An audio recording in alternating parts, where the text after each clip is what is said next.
టీడీపీలో చాలా మంది సీనియర్లు ఉన్నారు. పార్టీ ఆవిర్భావం నుంచి నమ్మకంగా పనిచేస్తున్న నాయకులు ఉన్నారు. మరోసారి గెలిచిన సీనియర్లకు మంత్రి పదవులు వస్తాయని అంతా భావించారు. కానీ అనూహ్యంగా చంద్రబాబు న్యూ టీంతో వచ్చారు. సీనియర్లకు అమాత్య యోగం దక్కలేదు. అయినా తమకేమీ బాధ లేదంటున్నారు. కొత్త వాళ్లకు అవకాశం ఇవ్వటాన్ని వాళ్ళు స్వాగతిస్తున్నారు. ఇంతకీ వారేమన్నారో ఒకసారి చూద్దాం.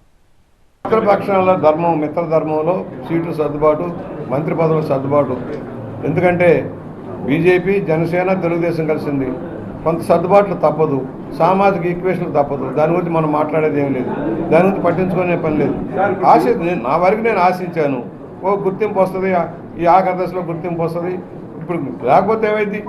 ఇదివరకు పదవి ఉంటేనే పని చేసాను, పని లేనప్పుడు పని చేయలేదా? మీరు అన్నారు సీనియర్ కదా మంత్రి పదవి ఇవ్వలేదని. ఆ రోజు ఎన్టీ రామారావు గారు నాకు మంత్రి పదవి ఏ సంవత్సరం ఇచ్చారు తెలుసు మీకు? 25 సంవత్సరాల వయసులో ఇచ్చారు నాకు. మరి అప్పుడు సీనియర్లు బాధపడారా? మరి ఇప్పుడు అలాగే జూనియర్లు రావాలా? మేము ఎందుకు బాధపడతాం? మేము ఆహ్వానిస్తాం, ప్రోత్సహిస్తాం, అండదండలుగా ఉంటాం. మంత్రి కావాలి అని చెప్పి ఆయన అడగలేదు. ఆయన ఏ సందర్భంలోనూ నాకు ఇస్తానని చెప్పలేదు. నా ఆలోచనలు నాకు ఉన్నాయి. నేను ఒక బృహత్తరమైనటువంటి 4 కార్యక్రమాలను పెట్టుకున్నాను.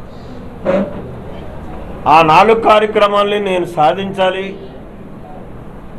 నా ప్రాంతానికి తెచ్చుకోవాలి అనుకుంటే మంత్రి కంటే ప్రాధాన్యత 4. సీనియర్స్ అనేటువంటిది పార్టీకి ఉపయోగపడాలి. అదేవిధంగా మిగతా కింద వాళ్ళకి అకామిడేట్ చేయాలి.